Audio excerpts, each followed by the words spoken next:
Good evening, ladies and gentlemen. I'm your host, Bad Bubba Brewer, and this is the Triple B Black and Gold Dynasty Draft Pick 2022 edition. I was running a little bit late because you cannot compete with the Penguins when you're doing during playoff time, and I wanted to get this out before they play Monday night. So, and I wanted to do it last week, but it was that triple overtime. And let's just say there's not enough time in the day to get stuff done. So, ladies and gentlemen, we had a MegaCast 3 with our friends Steelers Realm podcast. And that was quite an eventful night that we went through the picks. And let's just say I was apprehensive and a little bit sad, but I'm not sad after the facts, guys. I believe Kevin Colbert last draft was a very good one. And we're going to go in and we're going to see what was picked. Okay. Let's just say sometimes during his tenure, they had a couple number one picks that were not very good. And I'm sure we could name a couple busts here and there. But I believe this is the Steelers drafts of 2022. This is the last class of Kevin Colbert's last class ever because he will be retiring, and they don't have anybody for GM yet. They're looking. I believe they're going to take Brandon Hutt. They're going to pick from inside. So let's get it started. Hey, Craig, what's up, brother? How you doing? Hey, Scotty DeGastro, thanks for watching. Ladies and gentlemen, thanks for tuning in. Now, our first pick in that draft of this year, 2022, was quarterback Kenny Pickett out of Pitt. And I'm going to go through in depth on a little bit of our draft, but I'm going to give you guys a quick rundown. Second pick was the receiver, George Pickens out of Georgia. Third pick was DeVarvin Leal, defensive tackle, Texas A&M. Fourth pick that we stole, I guess the Ravens wanted him, and we stole him off the Ravens, was Calvin Austin III, receiver out of Memphis.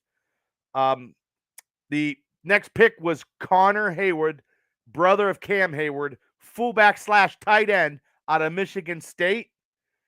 Next draft pick was Mark Robinson, linebacker out of Ole Miss. And the last pick in Kevin Colbert's illustrious career, 7th round pick, quarterback out of South Dakota State, Chris Atticum. If I'm pronouncing it right. I could be pronouncing it wrong. Sometimes you never know. Those were the picks for the 2022 draft.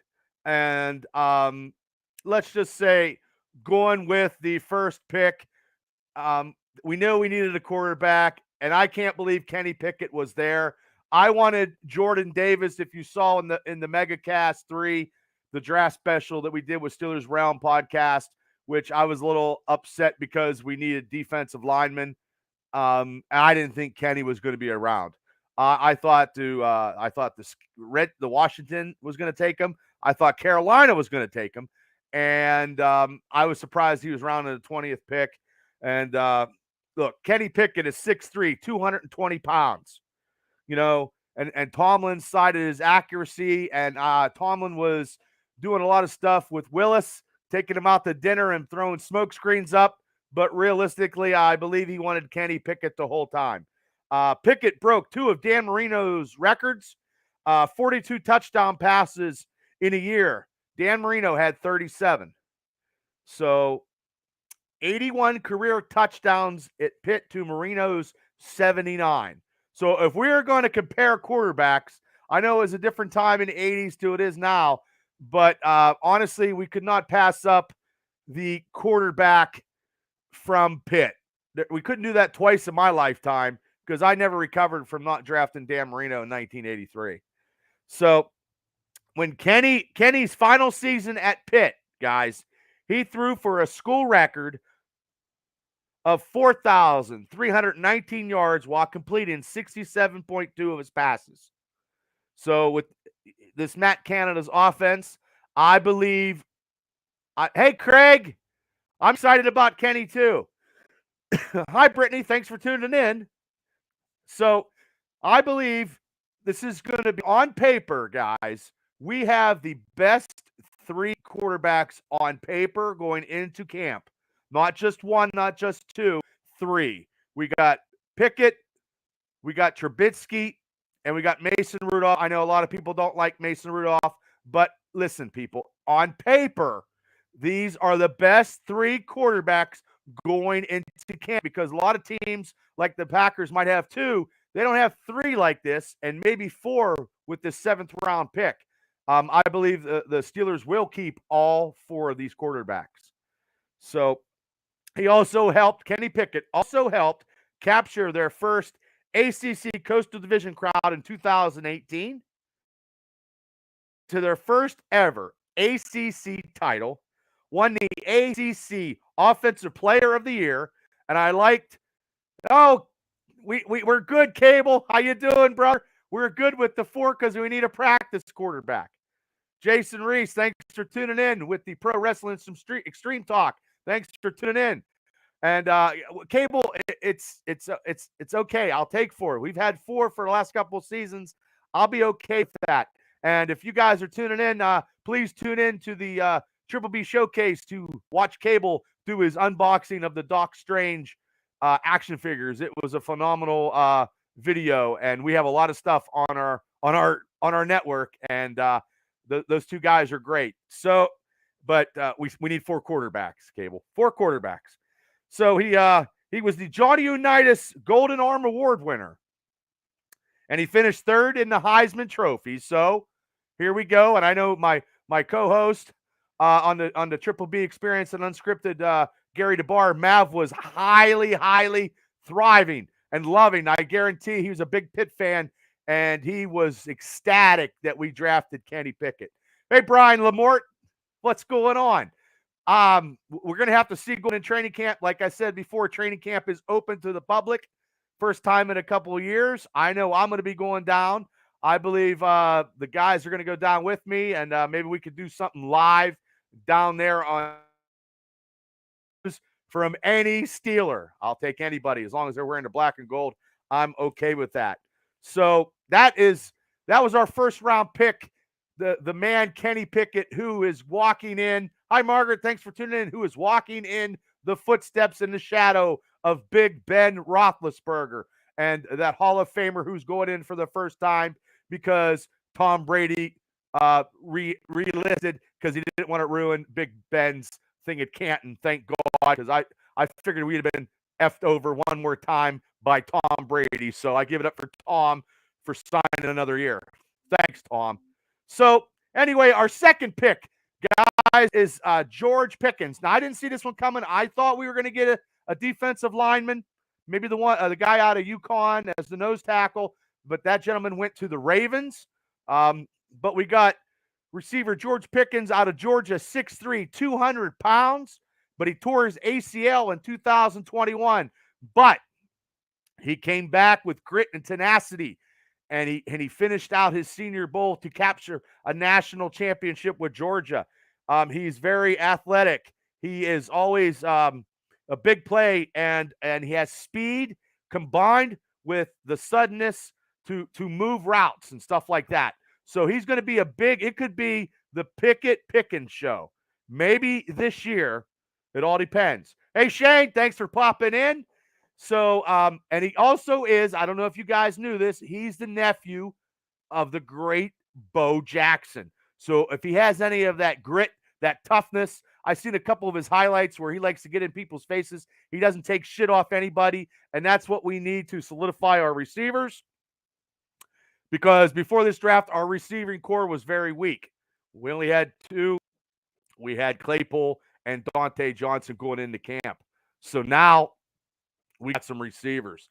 Now, the third pick, guys, is DeMarvin Lear, defensive tackle out of Texas A&M. He's 6'4", 290, 3 years with the Augies. He has ranked up 13 sacks, 25 tackles for loss, 132 tackles, and 5 breakups. He's expected to be used more as a defensive end with the Steelers. We'll have to wait and see because as of the other day, Stephon Tuitt supposedly still has a knee injury.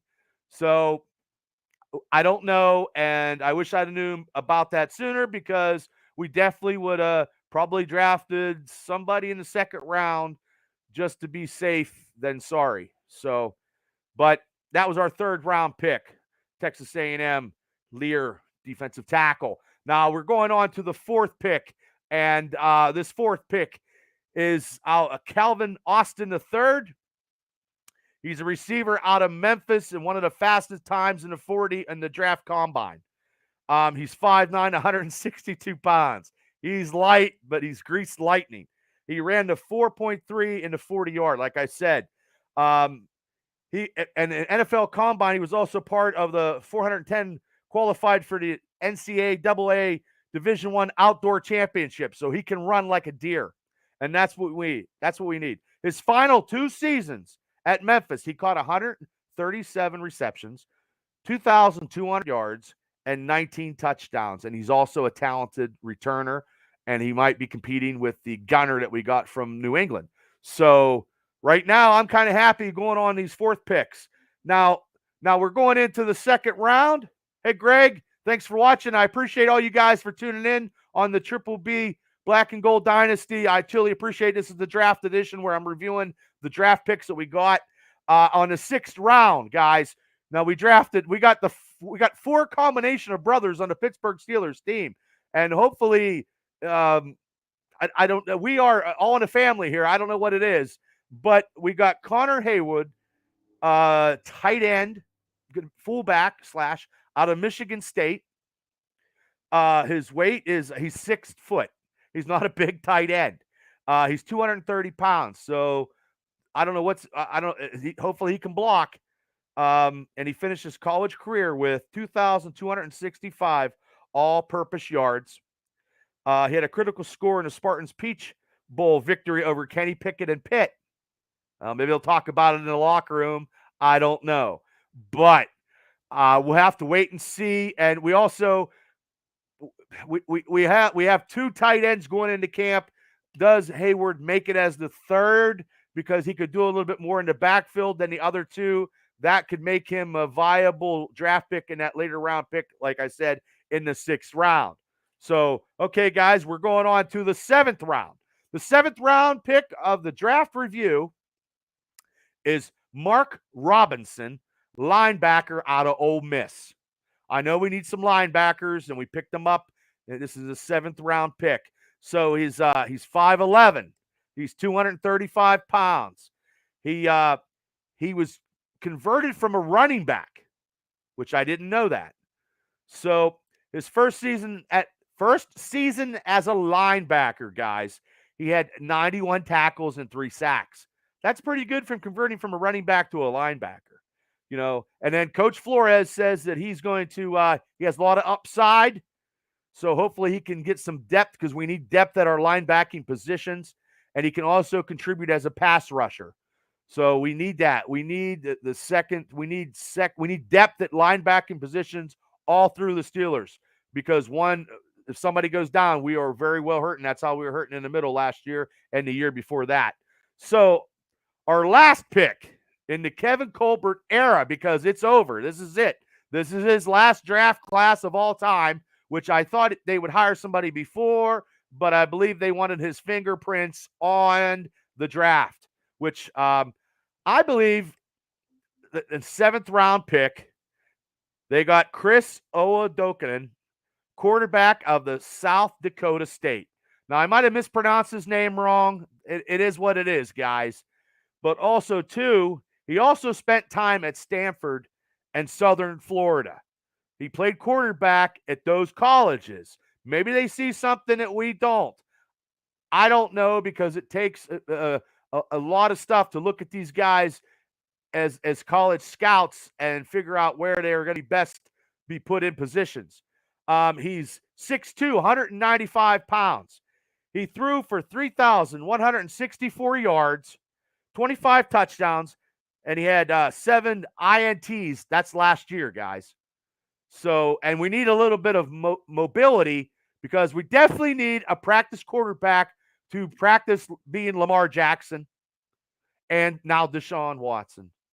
So we need a quarterback that can run the scout team, and that's where he's going to get, I believe, 4 quarterbacks. I truly do. And he brings a dimension to the Steelers quarterback room. He brings that dimension of a little bit more mobility than the 3 of them. Don't get me wrong, I know Kenny Pickett can run, but I believe he's going to make the practice team. So that is the Steelers 2022 draft picks, okay, on the Triple B Black and Gold Dynasty. I tried to do it as best I could. Hopefully you guys are still entertained, and I hope you enjoy the ride. But also, too, guys, after the draft is over, the Steelers had to solidify a lot of unsigned free agents. Now, a lot of people don't talk about unsigned free agents, but unsigned free agents, it could be the cornerstone to making themselves into a better successful career, a la James Harrison.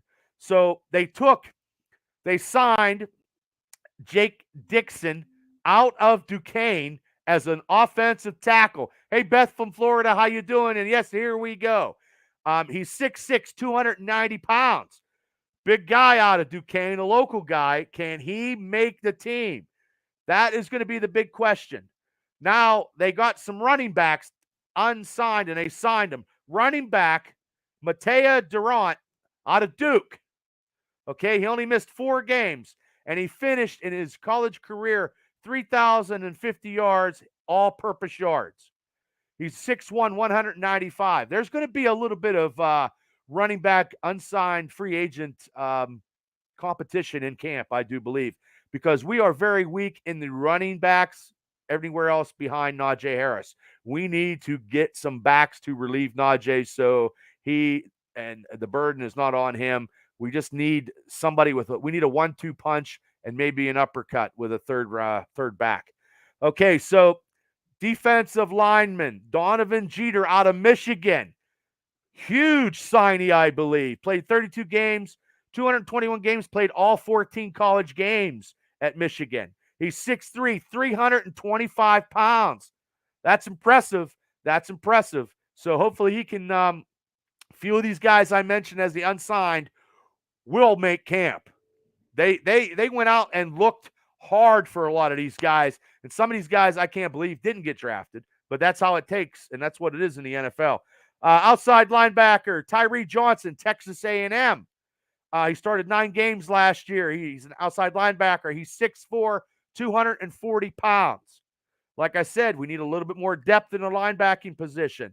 Also, here's another linebacker, outside linebacker, T.D. Montley out of Auburn, 6'2", 253 pounds. So right there we got 2.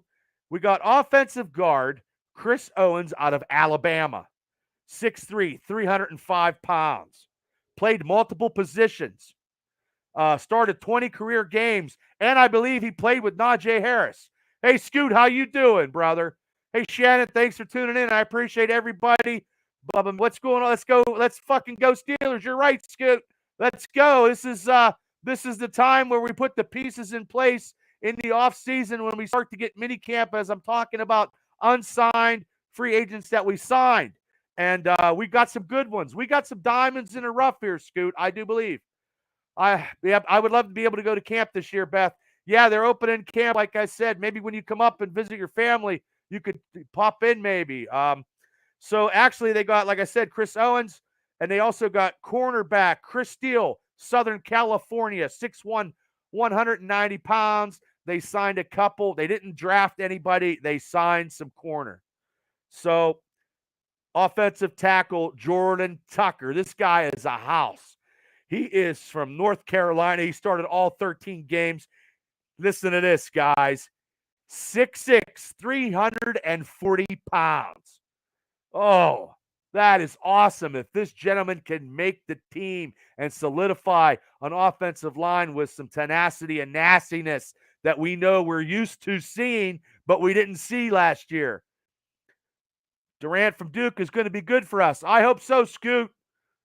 And I hope Tucker does make the team too, Scoot. But I mean, it's a long shot when you're unsigned and you get signed as a free agent to make a team. But you just got to keep trying because now they got the XFL, they got United States Football League. The Steelers are looking at all these other areas too because they need to get people. They're still looking probably. So running back Jalen Warren out of Oklahoma State signed as an undrafted free agent. He had 256 rushes last year, 1,216 yards, 11 touchdowns. He is 5'8" and 215 pounds. Just like the quarterback competition, there will be competition for the second string running back in the Pittsburgh Steelers because Najee will be number one. And maybe these rookie running backs can come in and do something that Benny Snell didn't do or McFarland, and that is power and speed. I mean, Benny Snell had a little bit, but not as good as I thought he would be. And finally, the undrafted player to be signed by the Steelers is Bryce Watts. He's from UMass. He's 6 foot, 187 pounds. He's a transfer from Virginia Tech, and he's a cornerback. So, I mean, those are the unsigned. Those are the free agents that's the Steelers signed. It seems like it's a good crowd of guys that could make this team. Now, I believe I'm going to give. I think I gave the Steelers. I think on our unscripted, I believe, or with the guys I was talking, I'm going to give the Steelers 2022 draft. I'm going to give them a B. I think it was a B minus. A B minus. I believe Kenny Pickett and Mitch Trubisky are going to be fighting for that number one quarterback in camp, and Pickett is going to be starter before. Definitely, I bet you before October. And if we have Mitch as a backup, I'll take it. And maybe they trade Mason Rudolph. I don't know. God only knows. God only knows. He had many opportunities and he just didn't complete them. And I do believe that concussion has messed him up. So that's what it is. And like I said, we have to find out more of Stephon Tuitt's knee injury. Hopefully he shows up and practices. That'll be something for our defensive line who is not averaging 200 yards against, that would be awesome. So, but I appreciate everybody for tuning in. I know I want to get out of here. I wanted to get this done Monday because I know there's a Pens game at home against the Rangers, and I know everybody is excited about that. Pens are up 2-1, so hopefully they can kick the Rangers' ass tonight at home. And that's why I wanted to get this done because it's I got a busy week like everybody else does. And we appreciate everybody for tuning in to the Triple B Experience Unscripted. This show here, the Triple B. Oh my God, I can't even say the Triple B Black and Gold Dynasty show. I got so many shows. I got Triple B in every damn show I ever do. That's the problem. And but I appreciate everybody for tuning in. Let's go Steelers. This is the Triple B Black and Gold Dynasty, Episode 5, the draft review. And I appreciate you guys for all tuning in, but I got to go. So everybody have a great night and a better tomorrow. So let's go, Steelers. Take care, everybody.